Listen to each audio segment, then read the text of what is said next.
আমি অনেকদিন তোমাদের কাছে ভিডিও ছাড়তে পারি নাই, কারণ আমি একটা খুব ভালো জিনিস তৈরি করতে ব্যস্ত ছিলাম।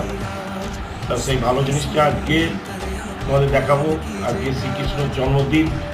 শ্রীকৃষ্ণকে জন্ম হওয়ার পর বাসুদেব তাকে মাথায় করে নিয়ে যাচ্ছিল কারাগার থেকে।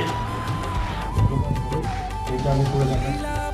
আশা করি তোমাদের ভিডিওটা ভালো লাগবে, এবং ভিডিওটা ভালো লাগলে তোমরা যারা এখনও আমাকে সাবস্ক্রাইব করছো এবং ছাড়ছো, তারা অবশ্যই করে সাবস্ক্রাইবটা করে দেবে। এবং এরকম করবে না আমার ভিডিও ছাড়তে দেরি হয়েছে, কারণ তৈরি করতে গেলে বেশি দেরি হয়েছে। হ্যাঁ, হ্যালো বন্ধুরা, দেখো তোমরা এই ভিডিওটা আমার, যে শ্রীকৃষ্ণকে জন্ম হওয়ার বা বাসুদেব তাকে নিয়ে চললো যশোদার ঘরে। পঞ্চমুখী সাপ তাকে মাথায় আড়াল করে আছে, এবং এই যে শিয়াল তোমরা দেখতে পাচ্ছ পথ দেখাচ্ছে। এবং এই ভিডিওটা তোমাদের কেমন লাগলো আমাকে কমেন্ট করবে, এবং এই টাইপের ভিডিও তোমরা দেখতে চাইলে